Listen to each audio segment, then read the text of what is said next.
2024 में रमा एकादशी कब है?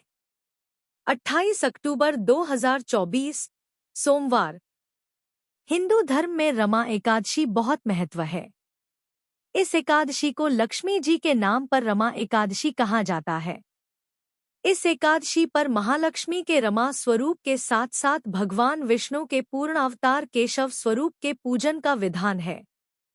यह चातुर्मास की अंतिम एकादशी है।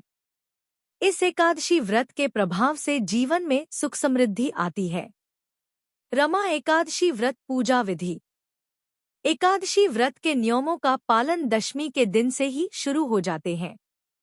अतः दशमी के दिन सूर्यास्त के बाद भोजन ग्रहण नहीं करना चाहिए। एकादशी पर होने वाले धार्मिक कर्म इस प्रकार हैं। 1. रमा एकादशी के दिन प्रातः काल स्नान के बाद व्रत का संकल्प लेना चाहिए और भगवान विष्णु की पूजा करनी चाहिए। 2. पूजन में भगवान विष्णु को धूप, तुलसी के पत्तों, दीप, नैवेद्य, फूल और फल आदि अर्पित करना चाहिए। 3.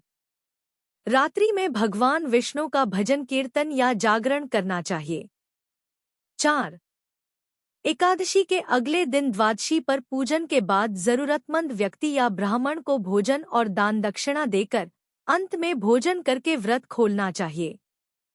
रमा एकादशी व्रत का महत्व।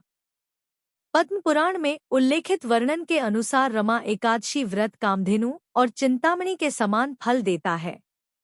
इस व्रत को करने से मनुष्य के सभी पाप कर्मों का नाश होता है और उसे पुण्य फल की प्राप्ति होती है।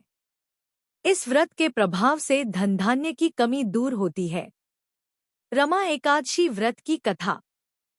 प्राचीन काल में विंध्य पर्वत पर क्रोधन नामक एक महाक्रूर बहेलिया रहता था।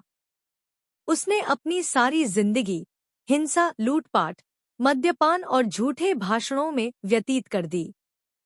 जब उसके जीवन का अंतिम समय आया तब यमराज ने अपने दूतों को क्रोधन को लाने की आज्ञा दी।